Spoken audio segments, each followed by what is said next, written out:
Early in the 19th century, scouts and trappers came out of this fabulous region of the West with tales that were incredible. High in the Rockies, they said, was a land where a galloping river leaped over a cliff and landed in a gorge 1,000 feet deep. A lake that spilled its waters to the Atlantic and the Pacific Oceans. A land where the placid earth boiled underfoot and whole valleys steamed. Incredible tales indeed. But today, thousands come every year to see for themselves. And the only things the old-timers would have called incredible are the friendly bears that seem to believe people can be trusted. There are exceptions among the bears, especially the younger ones. And not even a scolding crow can reassure this fellow who decides that safety lies back in the woods. People are warned not to feed them or take liberties because bruin can play rough. Yellowstone National Park is one of the largest animal sanctuaries in the world, and the timid antelope is seen here, the last of the great herds that once roamed the West.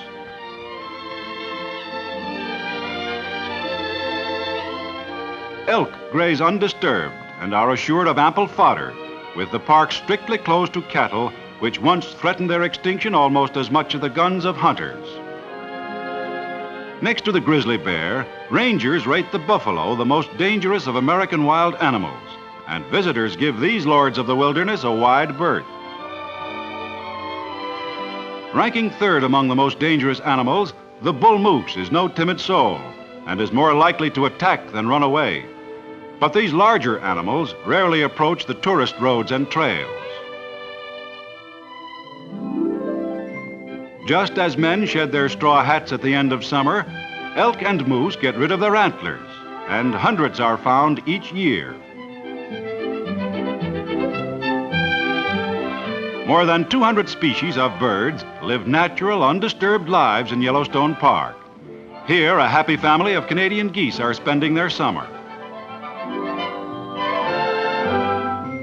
Here is a trout fisherman's paradise, and streams and lakes abound in game fish, except where the more accessible waters are fished steadily. Most plentiful are the native cutthroats. There's one safely netted. They are named for a red stripe near the gills, and they'll average 3/4 of a pound in weight.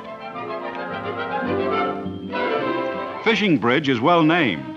It spans the Yellowstone River as it flows out of Yellowstone Lake, and though crowded every day in summer, some tourists actually catch fish and yank them in.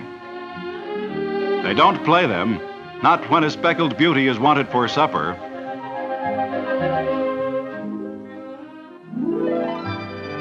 Only in Iceland, New Zealand, and in Yellowstone Park can you see the phenomena of spouting boiling water superheated by nature's hidden fires, and the largest of these areas is in the Yellowstone. Deep underground, perhaps a mile down, super hotbeds of lava are seething, remaining from the days when violent volcanoes built up the Rocky Mountains. Cold groundwaters trickling downward strike rising vapors of indescribable heat. Steam pressure forces the heated waters upward in a geyser. The Daisy Geyser suddenly erupted in 1892, when one nearby mysteriously disappeared.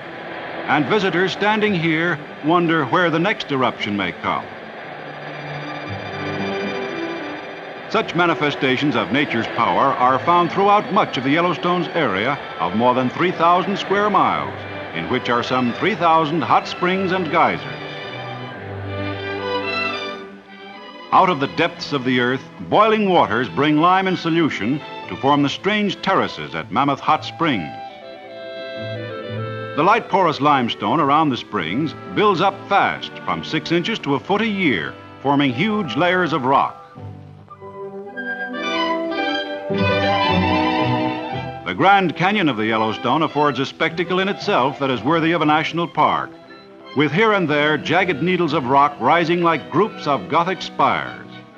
The canyon alone is an inspiring spectacle without other wonders of Yellowstone. Here, the huge osprey builds its nest high on a pinnacle, and many visitors mistake them for eagles.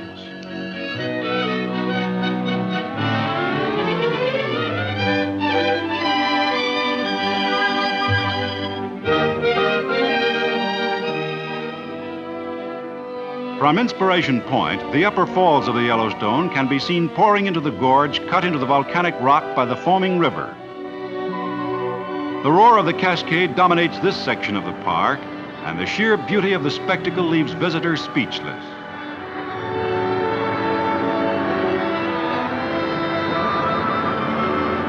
Deep in the gorge, an ever-present cloud of spray mushrooms up from the foot of the falls, and one of the loveliest spectacles in the park is seen to the greatest advantage. The Yellowstone River leaps from a cliff 109 feet in height.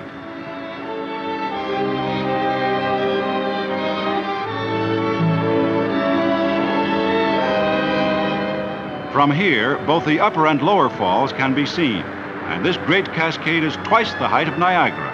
Its tremendous volume of water carving a canyon so deep, there are only 2 safe trails down the rock walls to the river.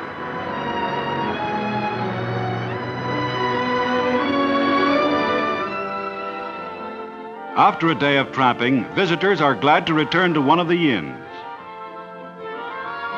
And here, one little family relaxes and watches another little family close by demanding food and more food from a hard-working mother. At a certain time each day, all visitors in the upper Geyser basin gather to witness the most phenomenal geyser of them all, famed the world over for its spectacular performance and the regularity of its eruptions. This is Old Faithful.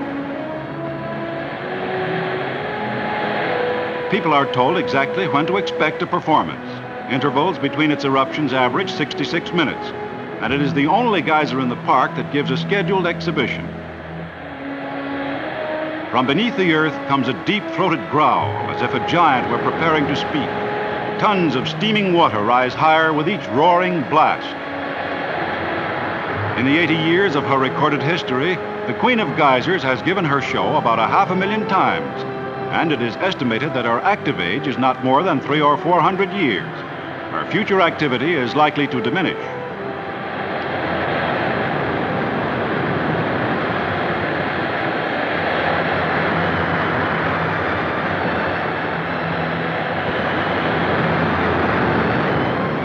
Now the white plume rises to a spectacular height.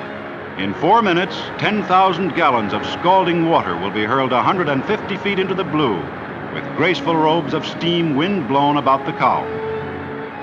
Day and night, winter and summer, the Queen of the Yellowstone has produced this spectacle for millions of people.